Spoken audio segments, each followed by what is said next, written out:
मला शिवी कस काय दिली? शिवी कस काय दिली? मला हात कस काय केलं? गाडी आणायला का? ड्रायव्हर एकटा जिंदाबाद, ड्रायव्हर एकटा जिंदाबाद.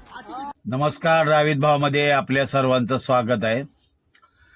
व्हिडिओ हा शेवटपर्यंत बघा. आपल्या सर्व ड्रायव्हर भावांना विनंती आहे. 15 दिवसापूर्वीच मी व्हिडिओ पोस्ट केला होता की आपल्या ड्रायव्हर भावाच्या आया बहिणी रस्त्यावर पडल्यात का. त्याचं उत्तम उदाहरण ह्या व्हिडिओमध्ये बघायला मिळेल. पहिला हा व्हिडिओ बघा, नंतर आपण सविस्तर ह्या व्हिडिओबद्दल बोलू. पहिला हा व्हिडिओ बघा. अरे 10 लाख राहू दे, 50 लाखाची गाडी आहे, त्याला 10 लाख चालला नसलं तर काय होणार? हा? अरे चल, भरणार नाही, चल भरणार नाही, चल. हा चल, हा राहू दे, बघतो ना. शिवी कस का दिली एवढी सांगायचं, फक्त दुसरं काय नाही. तू दिली शिवी, शिवी तुली दिली. ह्या साहेबांनी काही बोललं नाही आपल्याला. ह्या साहेबांना काहीच बोललं नाही, काहीच बोललं नाही ह्या साहेबांना. कोण कोण?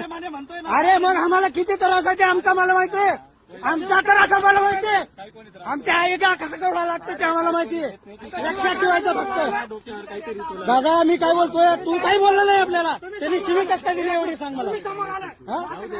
मग माफी माग म्हणाव, माफी मागायला सांग तुला, ते गाडी काढतो इथनं. हा चल, आरोळ्या नाही, तू चालतंय सगळं तुमचं. हा बरे जातो, माझा इन्शुरन्स क्लेम होतोय. अरे मी करतोय ना माझं काम मी. अरे शिवी कस काय दिली एवढं सांगायचं फक्त. अरे तू शिवी दिली मला. हात कस काय केला माझ्या गाडीला? माझी गाडी चोरीची आहे का? हात कस काय केला माझ्या गाडीला? अरे अरे तू हात कस काय केला? तू कोण आहे माझ्या गाडीला हात करणारा? काय आमचं काम आहे ते हात देणं. कशाबद्दल हात दिला? कशाबद्दल दिला? हात कशाबद्दल दिला सांग ना. अरे अधिकार आहे तर सांग तुझा अधिकार.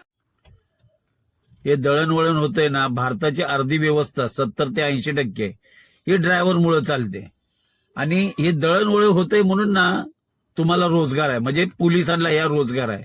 जनतेच्या पैशाच्या टॅक्समधून तुम्हाला पगार मिळतो. मुळात तुम्हाला काही पगार कमी नाही, पण कुठलंही कारण सांगून तुम्ही फाईन मारा, गाडीला बाजूला घ्या, त्याला व्यवस्थित बोला, बाबा तुझी काय कागदपत्र दाखव, पीयूसी दाखव, रजिस्ट्रेशन दाखव, सगळ्या गोष्टी दाखव. पण काही लोकांना ना त्या वर्दीचा बोललं ना, वर्दीचा माज येतो.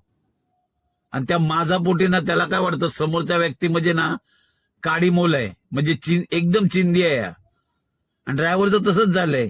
जर ह्याच लोकांनी जर ड्रायव्हरचं जर मान सन्मान जर नाही ठेवला तर ह्यांचा तरी कोण ठेवतंय. आणि त्याच्यामुळे ना त्या आपल्या ड्रायव्हर भावाचा उद्रेक झालाय.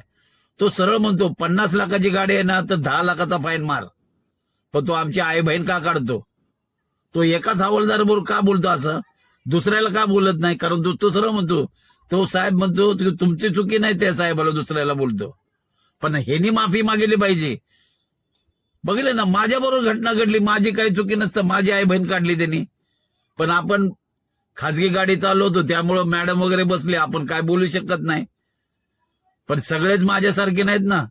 अखेर शेवटी त्याचा राग अनावर झाला आणि त्याच्या रागाचा कुठेतरी कडेलोट झाला आणि तो योग्य झाला. अशा लोकांना असं या शब्दात उत्तर कळतं. बरोबर केलं, मी तर 100% त्यांना सपोर्ट करतो, ते आपल्या ड्रायव्हर भावाला. या लोकांची लायकी दाखवलीच पाहिजे. आपल्या काय बहिणी रस्त्यावर पडले का जो तो उडतो आमची लायकी काढतो. प्रत्येकाला काय कळत नाही, त्या ड्रायव्हर बरोबर. अरे देशात एवढे प्रश्न पडले त्याच्याबद्दल बोला ना. जो तो उडतो त्या ड्रायव्हरवरच बोलतो. देशात किती प्रश्न पडलेत त्याच्याबद्दल ह्यांना फाटते बोलायला. पण ड्रायव्हर कसं आहे, परिवारासाठी आपला कुठेतरी मोल मजुरी करतो, कसं तरी पोट भरतो 10, 20, 22 हजारामध्ये. तर ह्यांना बोलायला तो बोलत नाही ना, ड्रायव्हर हा बोलत नाही. त्याच्यामुळे ह्यांना ह्यांचे धाडच वाढले, जो तो उडतो ड्रायव्हरवर बोलतो. तुम्हाला काय वाटतं या व्हिडिओबद्दल नक्की कमेंटमध्ये सांगा.